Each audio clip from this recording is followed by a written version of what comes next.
어찌 보면 우리가 살아감에 있어서 우리에게 빠질 수 없는 것이 있잖아요. 우리의 욕망 중에, 욕심 중에 하나가 무엇입니까? 잘 되려고 하는 것. 즉 성공이라고 하는 이름으로 포장된 많은 것들이 있습니다. 우리는 어떻게 보면 성공이라고 하는 강박증에 사로잡혀 있다고 해도 과언이 아닐 것입니다. 왜요? 누구나 다 내 주변의 이웃들, 내 주변의 사람들을 보면 성공했다, 성공했다, 성공했다라고 하는 이야기들을 참 많이 듣지 않습니까? 그러면서 나도 성공해야지, 나도 성공해야지라고 하는 그러한 성공 강박증에 우리가 시달리고 있다라고 하는 사실입니다. 그런데 이것을 잘 몰라요, 우리가. 그런데 성공이라고 하는 것은 동일하게 누구에게나 동일하게 보편적으로 똑같은 위치에 올라가야 성공이라고 할 수가 없습니다. 왜? 이건 개인적인 주관적이라고 저는 생각합니다. 왜? 각자에 있는 삶의 모습, 삶의 방식, 삶의 모든 것들이 다르기 때문에 각자가 성공을 생각하는 그 성공이라고 하는 그 기준이 다 다르기 때문이에요. 그렇기 때문에 내 옆에 이웃, 아니 내 친구들이, 내 형제 자매들이 성공했다고 해서 그 성공이 꼭 나도 거기까지 올라가야지 성공했다라고 우리가 볼 수 없다라고 하는 사실입니다. 그런데 모두가 다 성공지향적으로 살아가다 보니까 이 성공을 우리가 무엇에 초점을 두지요? 많이 갖는 것, 높아지는 것에 우리가 대부분의 초점을 맞추고 내가 많이 가져야지, 다른 사람보다는 많이 가져야지, 그리고 다른 사람보다는 조금 높은 곳에 있어야지 성공했다라고 하는 생각을 하게 됩니다. 왜? 그렇게 만들어 버렸으니까요, 세상이. 어떻게 보면 우리가 자연스럽게 우리의 삶 속에서 이 성공이라고 하는 것이 물질 지향적으로 우리가 자연적으로 습득되어져서 이렇게 해야지만, 이렇게 가져야지만, 이렇게 높아져야지만 성공했다라고 하는 그러한 의식을 갖고 있다라고 하는 겁니다. 그런데 성경에서 하나님께서 우리에게 말하는 성공은 무엇일까요? 이런 많이 가진 것, 높아지는 것이 성공이라고 말씀하고 계십니까? 아니에요. 믿음의 사람들은요, 이 성공이라고 하는 의미를 다르게 생각해 봐야 될 줄로 믿습니다. 우리가 말씀을 온전히 깨닫고 말씀을 온전히 알아야 우리에게 주어진 성공이 무엇인지를 깨달을 수 있다고 하는 사실을 오늘 우리가 말씀을 통해서 다시 한번 알고 깨닫기를 원합니다. 여러분, 우리는 하나님의 백성들입니다. 하나님의 사람들이 하나님의 자녀들입니다. 그렇기 때문에 하나님 말씀대로 살아가는 것, 하나님 말씀대로 우리가 순종하는 것, 하나님의 뜻에 합당한 삶을 살아가는 것이 바로 우리에게 있어서는 참다운 성공이라고 우리가 할 수 있는 거예요. 말씀을 모르면, 말씀을 온전히 깨닫지 못하면 우리는 어떻게 보면 비참해질 수밖에 없고요. 더 나아가서 불행에 빠질 수도 있다고 하는 사실입니다. 그렇기 때문에 우리는 말씀 안에 있어야 되는 건 줄로 믿습니다. 오늘 느헤미야서에서 우리에게 뭐라고 말씀하고 있습니까? 오늘 우리가 봉독한 말씀 중에 10절의 말씀을 보니까 뭐라고 말씀하고 있죠? 10절의 말씀 후반절에 보면 뭐라고 말하고 있습니까? 여호와로 인하여 기뻐하는 것이 너희의 힘이다라고 말씀하고 있어요. 우리의 힘은 무엇이라고요? 여호와로 인하여서 기뻐하는 삶이 우리의 힘이라고 하는 겁니다. 우리의 힘이 무엇입니까? 이것이 바로 우리에게 있어서 성공의 비결이라고 하는 거예요. 여호와를 통해서 기뻐하는 것, 이것이 나의 힘이요, 이것이 나로 인하여 성공할 수 있도록 만들어가는 비결이라고 하는 사실을 우리가 오늘 말씀을 통해서 깨달아야 될 줄로 믿습니다. 우리는 결코 절대 이런 믿음을 가지지 않기를 주님의 이름으로 간절히 부탁을 드립니다. 어떤 믿음이요? 하나님 앞에 내가 무언가를 많이 드리면, 내가 많이 봉사하거나 내가 많은 물질을 드리거나 많은 헌금을 한다고 하면 하나님께서 내게 더 크게 주시겠지, 하나님께서 더 많은 축복을 주시겠지라고 하는 그러한 어떻게 보면 보상 심리를 가지고 우리가 행하는 그러한 믿음의 모습들이 가끔 우리 가운데 나타나지 않습니까? 근데 이것은 결코 올바른 믿음이 아니라고 하는 거예요.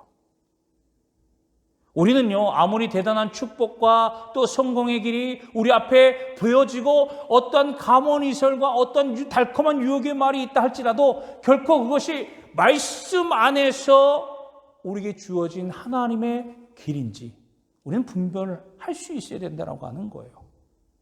어떤 유혹이 와도 우리가 가장 중심에 서야 될 것이 무엇입니까? 판단의 기준이 되어야 되는 것이 무엇입니까? 바로 말씀이라고 하는 거예요. 말씀 중심적인 삶은요, 축복의 원천과도 같다라고 하는 겁니다. 중심이 흔들리면 모든 것이 흔들릴 수밖에 없어요.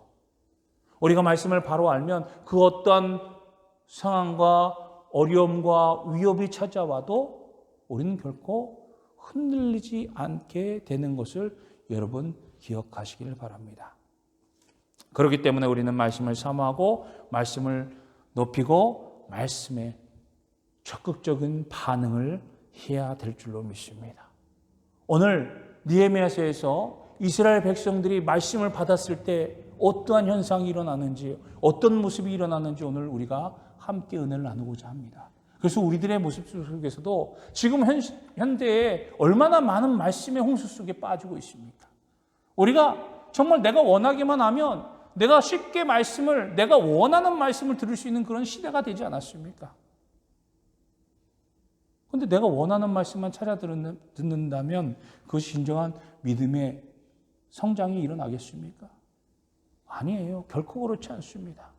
조금 못하는 것 같아도, 조금 어눌한 것 같아도 그 말씀을 들을 때 하나님께서 내게 주시는 말씀으로 듣게 된다면 어떤 말씀이 나에게 선포된다 할지라도, 그것이 나를 향한 질책의 말씀이라 할지라도, 그것이 나를 향한 회개의 말씀이라 할지라도, 그것이 나에 대한 위로의 말씀이라 할지라도, 그 어떤 말씀을 듣더라도 우리는 하나님의 은혜의 감격 속에 빠질 수밖에 없음을 여러분 기억하시기를 바랍니다. 오늘 8장의 말씀에 학사 에스라와 느헤미야가 하나님의 율법책을 가지고 와서 이 백성들에게 낭독하는 장면이 기록되어져 있습니다. 오늘 뭐라고요? 오늘 에스라가 5절 말씀에 보니까 모든 백성이 서서 그들 목전에 책을 펴니 책을 펼 때 모든 백성이 일어나니라 라고 이야기하고 있습니다. 하나님의 율법책을 학자 에스라가 딱 펴서 이스라엘 백성들에게 말씀을 선포할 때에 이스라엘 백성들의 반응을 보십시오. 그들은 모두 다 일어나서 하나님의 말씀을 받기를 지금 기대하며 사모하고 있다라고 하는 거예요. 그냥 가만히 앉아 있을 수가 없었습니다. 하나님께서 내게 주신 하나님의 말씀이기에 그 말씀을 내가 어떻게 하면 가장 잘 내가 받아들일 수 있을까? 경배와 또 찬양의 모습으로 그들은 일어서서 하나님의 말씀을 이제 받고 있는 겁니다. 우리도 예배 시간에 지금은 그렇지 못하지만 예전에도 코로나 이전의 시대에 우리가 어떻게 하나님의 말씀을 받았습니까? 함께 일어나서 하나님의 말씀을 함께 봉독하고 나누지 않았습니까? 그런 마음, 그런 믿음이 우리 가운데 있어야 되는 거예요. 그저 세상에 어떠한 좋은 그러한 격언이나 이런 말들이 아니라 하나님의 말씀이 나에게 있어 생명의 말씀이기에 내가 가장 표현할 수 있는 최고의 방법, 일어서서 나의 모든 것들을 하나님 앞에 맡기고 그 말씀을 받아들이는, 그리하여 아멘으로 화답하는 그런 믿음의 모습이 우리 가운데 있어야 된다고 하는 거예요. 모든 백성이 일어나서 이제 하나님의 말씀을 받으려고 할 때 에스라가 그 다음 절에 뭐라고 말씀하고 있습니까? 에스라가 위대하신 하나님 여호와를 송축하며 모든 백성이 손을 들고 아멘 아멘 하면서 화답했다라고 기록하고 있습니다. 그들은 이스라엘 백성들이 하나님의 말씀을 들을 때 거저 듣는 것이 아니에요. 하나님을 에스라가 찬송하며 하나님의 말씀을 읽으며 송축할 때에 모든 백성들이 그 말씀을 아멘, 아멘 하면서 화답했다라고 하는 겁니다. 아멘이 무슨 뜻이지요? 네, 그렇습니다. 네, 맞습니다. 네, 그렇게 하겠습니다. 라고 하는 화답입니다. 그리고 몸을 굽혀 얼굴을 땅에 대고 여호와께 경배하였다라고 그들은 표현하고 있어요. 하나님의 말씀을 들을 때 모두 일어서서 하나님의 말씀, 여호와의 말씀을 찬양하며 경배하면서 그들은 아멘 아멘 화답하고 그 말씀을 듣고 땅에 엎드려 그들은 하나님의 이름을 경배하며 찬양하는, 지극히 하나님께만 영광 올려드리는 지금 믿음의 표현을 하고 있는 것입니다. 사랑하는 성도 여러분, 우리가 예배드릴 때 이런 믿음의 모습들이 필요한 거예요. 준비된 자의 모습이 필요한 겁니다. 하나님이 나에게 오늘 어떤 말씀을 해주실지, 하나님께서 내게 오늘도 주시는 이 말씀의 의미를 내가 잘 깨닫고 이 말씀대로 내가 잘 살아야지 라고 하는 그러한 믿음의 결단의 모습을 갖고 우리가 매주 주일 주님 앞에 나오는 저와 여러분 되기를 주님의 이름으로 간절히 축복합니다. 그럴 때 하나님께서 여러분들에게 들려주시는 말씀이 정말로 송이꿀보다 더 단 다윗의 고백처럼 그의 말씀이 나의 등이요 나의 빛이요 나의 바위요 나의 산성이 되는 그런 놀라운 은혜를 체험하는 우리 모두가 될 줄로 믿습니다. 그리고 말씀을 들을 때요, 이 말씀이 율법의 말씀이 선포될 때에 에스라와 느헤미야 옆에 많은 레위 사람들이 있었습니다. 7절, 8절의 말씀을 보니까 예수아로 비롯해서 많은 레위 사람들이 백성이 서 있는 자리에서 어떻게 하고 있습니까? 이 율법의 말씀을 들려주는 거예요. 해석해 주고 있습니다. 그리고 이 해석해 줄 때에 지금 이스라엘 백성들이 어떻게 하고 있다고요? 하나님의 율법책을 낭독하고 그 뜻을 해석하여 백성에게 그 낭독하는 것을 다 깨닫게 하니라고 말씀하고 있습니다. 에스라가 하나님의 말씀을 선포하고 설교를 통해서 이제 말씀을 증거하면서 많은 레위 사람들이 그 말씀을 깨닫게 하고 온 이스라엘 백성들에게 이 말씀, 이 지금 들려주는 이 율법의 말씀이 하나님께서 우리에게 들려주신 이런 말씀이야 라고 하면서 이스라엘 백성들을 다 깨닫게 하니까 뭐라고 합니까? 백성들이 그 말씀을 듣고 백성들의 반응을 보십시오.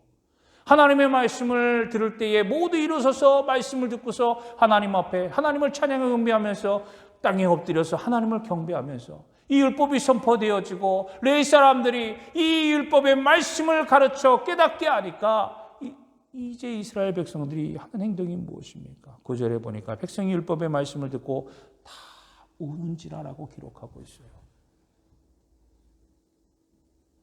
백성이 율법의 말씀을 다 울었다라고 성경은 우리에게 표현하고 있습니다. 왜 이스라엘 백성들이 그 말씀을 듣고 율법의 말씀을 듣고 왜 울었습니까? 말씀대로 살지 못한 애통의 눈물이었습니다. 하나님의 말씀에 반응해서 지금 내가 이렇게 하나님의 율법대로 하나님의 말씀대로 살아가지 못했구나. 내가 정말 하나님 말씀 앞에 죄인이구나 라고 하는 정말로 애통의 슬픔의 눈물을 지금 하나님 앞에 보이고 있는 것입니다. 여러분, 우리에게서 축복의 가장 큰 비결이 무엇입니까? 바로 애통하는 눈물입니다. 하나님 말씀을 들을 때 내가 죄인이구나 라고 하는 사실을 깨닫는 것이 어찌 보면 우리에게 있어서 가장 큰 축복이라고 하는 사실입니다. 우리는 모두가 다 죄인 아닙니까? 하나님 앞에 숨길 것이 없는 정말로 너무나도 더럽고 추악한 죄인들은 아닙니까? 아무리 깨끗한 척해도 하나님 앞에 설 때 저나 여러분이나 똑같이 다 하나님 앞에 죄인인 것을 우리는 고백하지 않을 수 없습니다. 그런 거예요. 하나님 앞에 내가 죄인됨을 인정하고 죄인됨을 내가 고백할 때에 그리하여서 회개하며 주님 앞에 나갈 때에 그것이 바로 하나님께서 우리에게 주시는 축복의 기림을 여러분 기억하시기를 바랍니다. 회개가 있을 때 회복이 있는 거예요. 회개가 없이는 절대로 우리 가운데 회복이 일어나지 않는다고 하는 사실입니다. 축복을 바라십니까? 능력을 바라십니까? 은혜를 바라십니까? 먼저 주님 앞에 회개하는 저와 여러분 되기를 주님의 이름으로 간절히 부탁을 드립니다.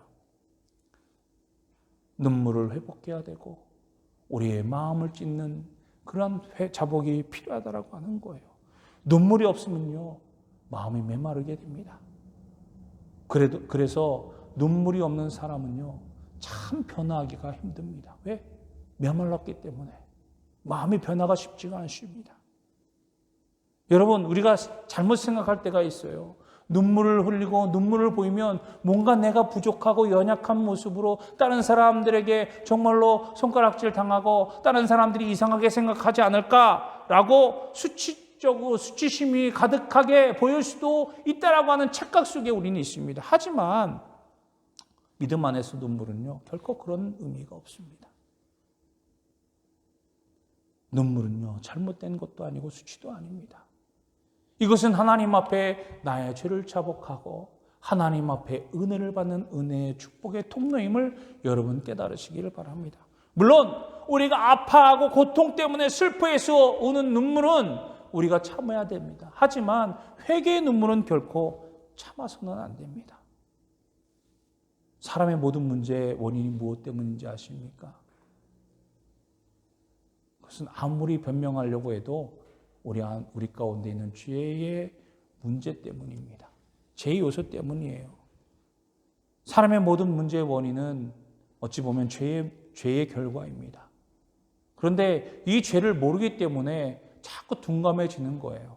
이 죄가 죄인지 모르고 무엇이 잘못됐는지 모르니까 이상한 그 죄를 변명하기 위해서 계속된 거짓말을 하고 이리저리 돌리면서 엉뚱한 이야기를 행하는 우리들의 많은 모습들이 있지 않습니까? 죄를 짓고도 영적 감각이 둔해져서 애통할 줄 모르고 회개할 줄 모르는 것이 가장 큰 문제요, 가장 큰 아픔이라고 하는 것을 여러분 기억하시길 바랍니다. 여러분 생각해 보십시오. 문제가 있을 때 문제를 알아야 그 해결책을 찾지 않습니까? 여러분 몸이 아플 때 어떻습니까? 몸에 무슨 반응이 있어야 내가 어디가 아픈지를 알 수 있지 않겠습니까? 피가 나면 피가 나는구나. 또 열이 나면 열이 나는구나. 몸살이 나고 기침이 나면 내가 좀 아프구나라고 하는 것을 알면 그것에 대한 반응하면서 우리가 치료의 방법을 찾지 않습니까? 그런데 몸속에서 아무런 아프지 않고 아무런 변화도 없고 아무런 반응도 없다가 갑작스럽게 우리가 건강검진을 통해서 아니면 여러 가지 상황으로 인해서 갑작스럽게 발견되고 나면 그것은 손댈 수 없을 정도로 악화되는 우리들의 몸들을 우리가 경험하지 않습니까? 아픔을 알고 깨닫고 인지할 때에 치료할 수 있는 그런 과정이 생긴다라고 하는 거예요. 묻어져서 아무것도 느끼지 못하고 계속 쌓아두기만 하면 이것이 점점 골마 터져서 결국에는 우리의 모든 것들을 해하게 만드는 그런 결과를 초래한다고 하는 사실을 우리는 알아야 된다고 하는 것입니다. 죄의 문제도 마찬가지예요. 죄도 죄인지 모릅니다. 죄를 모르면서 계속해서 죄인지 모르고 그 죄를 범할 때에 그 죄가 결국에는 우리를 사망의 길로 인도할 수밖에 없다라고 하는 거예요. 그런데 은혜가 무엇입니까? 은혜는요, 조그만한 죄라도 우리가 죄인지를 깨닫고 하나님 앞에 회개하고 조그마한 감사거리라도 있다면 그 감사를 먼저 찾고 하나님 앞에 감사하는 것이 하나님의 은혜인 줄로 믿으시기 바랍니다. 그렇기 때문에 우리가 말씀을 듣고 회개하는 것, 이 회개의 눈물은 우리에게 있어서 어찌 보면 가장 큰 은혜의 선물일 수도 있습니다. 성도는요, 하나님의 자녀들은요, 말씀을 듣고 하나님 때문에 기뻐하고 웃을 수도 있어야 되겠지만 우는 것도 잘해야 됩니다. 내 죄를 자복하고 하나님 앞에 죄로 인하여 울고 애통하는 그러한 믿음의 모습을 보일 수 있는 저와 여러분이 되기를 주님의 이름으로 간절히 축복합니다. 먼저 말씀을 듣고 내 마음이 변화되고 내 믿음이 온전히 하나님 앞에 다시금 올바른 믿음인지 돌아보는 그런 애통의 역사가 있기를 주님의 이름으로 간절히 축복합니다. 그리고 나서 이제 그 눈물을 흘고 나서 느헤미야가 뭐라고 이야기합니까? 9절의 말씀에 보니까 총독 느헤미야와 제사장경 학사 에스라와 백성을 가르치는 레위 사람들이 모든 백성에게 이르기를 뭐라고 이야기하지요? 오늘은 너희 하나님 여호와의 성일이니 슬퍼하지 말며 울지 말지어다 하니라고 기록하고 있어요. 먼저 하나님 앞에 자복의 회개의 눈물을 쏟고 나서 이 눈물로 인하여 하나님 앞에 우리의 죄를 자복하고 하나님 앞에 죄인입니다 고백하고 하나님이 인정하며 나갈 때 하나님은 우리에게 회복의 은혜를 주신다고 하는 거예요. 느헤미야와 에스라와 레위 사람들이 이제는 더 이상 울지 말아라. 오늘은 하나님의 성일이다. 하나님의 날이다. 하나님의 날이니 결코 하나님 앞에서 우리가 울거나 낭망하거나 좌절하거나 애통하지 말아라고 말하고 있습니다. 사랑하는 성도 여러분, 눈물이 많아서 자기 연민에 빠지면 계속해서 사람들이 우울하게 만들어 버립니다. 이 눈물이 변화해서 기쁨이 돼야 되는데 계속 눈물을 참지 못하고 기쁨으로 변화시키지 못하면 그 눈물로 인하여서 점차적으로 인생이, 사람이 망가지게 되어지는 것들을 여러분 기억해야만 합니다. 눈물을 흘린 다음에 바로 넘치는 기쁨이 되어야 이 눈물을 통해서 내가 하나님 앞에 죄인입니다 고백하고 이 죄인으로 인하여서 죄인된 우리들이 온전히 구원받고 온전히 생명을 살아갈 수 있는 것은 오직 하나님 한 분밖에 없습니다 라고 고백하며 하나님 앞에 나갈 때 하나님께서 주시는 은혜로 우리의 그 눈물이 변하여 기쁨이 되어지는 그런 은혜를 우리가 체험해야지 그 기쁨이 우리 가운데 더욱더 크게 느껴지는 것이지요. 눈물 때문에 나는 하나님 앞에 더 이상 나갈 수 없어. 하나님이 나를 어떻게 받아주실까? 나는 죄인이야. 하나님 앞에 나아가기를 거부하는 그러한 잘못된 믿음으로 빠져서는 안 된다라고 하는 사실입니다. 말씀을 듣고 진지해질 필요가 있습니다. 자복할 필요가 있습니다. 그런데 이 슬픔이 하나님이 주시는 기쁨보다 더욱더 커서는 안 된다라고 하는 사실이에요. 하나님은 우리에게 눈물을 주시기 위하여 회개하기 위하여 말씀을 주셨지만 더 나아가서 우리로 하여금 하나님이 주시는 창조의 기쁨 그 은혜를 누리고자 우리에게 회개하게 하신다라고 하는 거예요. 하나님의 자녀로서 다시금 살아가게 하기 위해서 하나님이 주신 놀라우신 은혜를 다시금 누리게 하기 위해서 우리가 돌아오게 하시는 것이지 야, 너 돌아오지 말고 거기서 계속 울고 있어라 라고 두지는 않으신다라고 하는 사실입니다. 사랑하는 성도 여러분, 그렇기 때문에 우리가 하나님 앞에 자복하고 애통한 후에 더욱더 하나님을 찾고 하나님이 주시는 은혜를 회복하는 그러한 기쁨의 축복들이 넘치는 저와 여러분이 되기를 주님의 이름으로 간절히 축복합니다. 그래서 어떻게 해야 된다고요? 울지 말고 하나님의 날이야. 오늘 하나님의 성일이야. 너희들은 어떻게 해야 되냐? 그러기 위해서 그 기쁨을 누리기 위해서 어떻게 해야 되냐? 느헤미야가 10절에 말합니다. 느헤미야가 또 그들에게 이르시되 너희는 가서 살찐 것을 먹고 단 것을 마시되 준비하지 못한 자에게는 나누어 주라. 이날은 우리 주의 성일이니 근심하지 말라. 여호와로 인하여 기뻐하는 것이 너희의 힘이다 라고 우리에게 말씀해 주고 있는 거예요. 애통하고 자복했다면 우리가 회복의 역사를 이루어가야 되는데 그 회복의 역사는 어떻게 일어나느냐? 우리에게 주신 하나님의 은혜를 함께 나누라고 하는 겁니다. 그 함께 나눔으로 인하여서 하나님 주신 우리에게 기쁨이 하나님 안에서 누리는 그 은혜가 우리에게 있었던 가장 큰 힘이요 가장 큰 축복이라고 하는 사실을 여러분 기억하시길 바랍니다. 예배만 나와서 하나님 말씀 듣고 애통하면서 돌아가는 것이 아니라 예배에 나와서 하나님 말씀으로 내 심령이 변화가 되고 하나님 나는 죄인입니다. 이제 하나님의 자녀로서 다시금 살겠습니다. 다시금 하나님 안에서 기쁨을 누리겠습니다. 라고 고백하면서 결단하면서 성도의 교제를 통하여 서로 하나 되어 함께 나누고 함께 하나님의 뜻을 이루어가기 위하여 우리가 무엇이 필요한지 어떻게 해야 될지를 서로 합력하여 선을 이루어가는 그런 믿음의 역사가 우리 가운데 있어야 된다고 하는 사실을 오늘 우리에게 말씀해 주고 있는 거예요. 교회 공동체는 그런 공동체가 되어야 된다고 하는 사실입니다. 여호와로 인하여서 기뻐하는 것. 우리가 하나님 앞에 나와서 예배하고 하나님의 말씀을 들었음에도 불구하고 하나님으로 인하여 기뻐하지 못한다고 한다면 우리는 결코 하나님이 주시는 놀라우신 은혜의 그 기쁨의 힘을 잃어버리고 상실한 채 그저 우울한 채 돌아갈 수밖에 없음을 여러분 기억하시길 바랍니다. 그러기에 하나님이 주신 그 은혜를 더욱더 누리기 위하여 말씀을 듣고 말씀을 통해서 다시금 회복함을 얻고 그 회복함을 통해서 많은 우리 성도님들과 함께 나누면서 믿음의 교제를 통하여 하나님의 역사하심, 하나님의 일들, 내게 주신 하나님의 사명들을 함께 나누어가고 이루어가는 믿음의 공동체 안에서 살아가는 저와 여러분이 되어야 될 줄로 믿습니다. 이것이 바로 우리에게 주신 하나님의 힘이요 하나님의 은혜임을 여러분 기억하시기를 바랍니다. 사랑하는 성도 여러분, 그래서 오늘 12절 말씀에 뭐라고 이야기합니까? 모든 백성이 곧 가서 먹고 마시며 나누어주고 크게 즐거워하니 이는 그들이 그 일거 들려준 말을 밝히 알미라라고 이야기하고 있어요.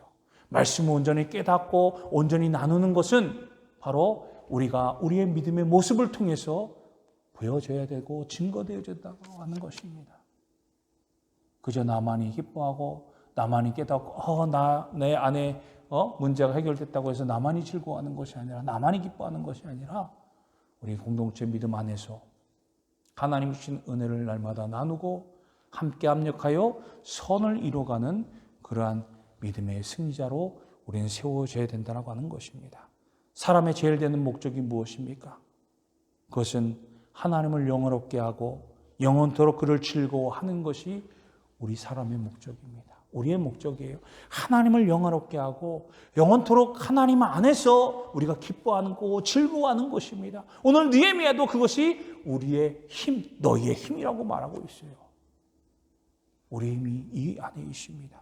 하나님께 영광을 돌리고 하나님으로 인해 기뻐하는 것이 우리 인생의 가장 중요한 목적임을 우리가 다시 한번 깨닫고, 그런 것들을 깨닫고 그렇게 나누고 실천하고 또 그 기쁨을 누리는 자들에게 있어서 하나님의 힘과 능력이 나타나게 된다라고 하는 것을 여러분 반드시 기억하시길 바랍니다.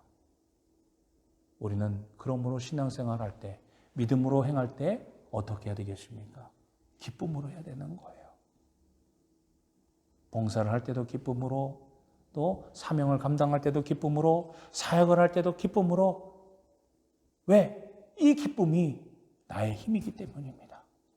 사랑하는 성도 여러분, 오늘 우리가 말씀을 듣고 자복하고 회개의 자리로 나가며 그 회개가 슬픔에 잠식되어져서 우리가 하나님 앞에 나오지 못하는 것이 아닌 하나님으로부터 기뻐하고 하나님으로부터 즐거워할 수 있는, 그런 나누고 섬기고 함께할 수 있는 은혜로 더욱더 충만하여져서 정말 여호와로 인하여서 기뻐하는 우리의 믿음이 되어서 이것이 나의 힘이다.